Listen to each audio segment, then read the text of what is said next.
Welcome to Storytime. For today's storytime, we're going to be reading Unlovable by Dan Yaccarino. Alfred was unlovable. At least that's what the cat told him every chance he got. You've got the ugliest mug I've ever seen. No one could love you. Alfred tried his best to ignore the remarks, but it was difficult, especially since the cat had taught the parrot to say, "Unlovable, squawk, unlovable," whenever Alfred walked by. The goldfish gurgled in agreement.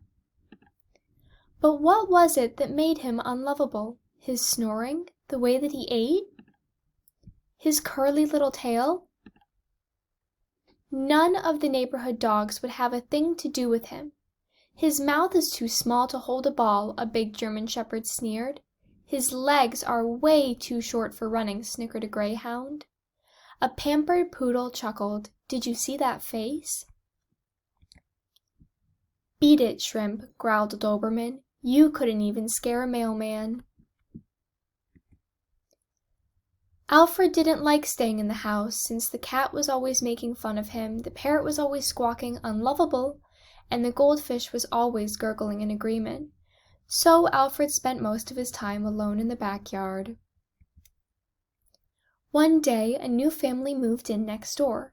Alfred tried to see if they had a dog who might be his friend, but he was too little to look over the fence. As he was sniffing around, he heard something on the other side. "Hello," Alfred called. "Hi," came the answer. "I'm Rex. I just moved in." "My name is Alfred," and without thinking, he blurted out, "I'm a golden retriever." "Glad to meet you," Rex replied. Alfred and Rex talked for hours. Alfred said he liked sleeping in the sun, dog food, and scratching. Rex did too. Rex said he hated baths and going to the vet. Alfred did too. It began to get dark. Soon it was time for dinner, and they both went inside. That night, Alfred thought about how much he liked Rex and how much they had in common. Then he thought about the fib he had told. Alfred was sure they'd be friends, as long as Rex never saw how unlovable he was. The next day, when Alfred and Rex were chatting, a squirrel jumped onto the fence between them. They both barked at it. The squirrel took one look at Alfred and climbed up a tree. Rex said, "You sure showed that squirrel who's boss, Alfred." But Alfred was thinking, if Rex ever sees me, he'll run away too. "I'm going to dig a hole under the fence," Rex said one day. "Then I can squeeze through to your side and we can meet." Alfred heard Rex digging. When he heard Rex wiggle under the fence, he ran and hid behind a bush. Then he heard Rex call, "Alfred, where are you?"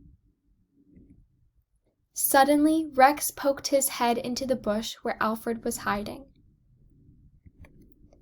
You look just like me," gasped Alfred. "Wow, this is great," said Rex. "You're not a golden retriever after all." Alfred had to laugh. Who cared what the others said? Rex was his friend, and Rex liked him just the way he was. Together, Alfred and Rex ran, they jumped, they played, and Alfred never felt unlovable again. The end. So for our craft today, you're going to draw yourself with the people and animals who love you. So I did a drawing of myself with the people and animals who love me. So I have my friends, my parents, and my dog named Midge. I hope you guys enjoy. Have a good day.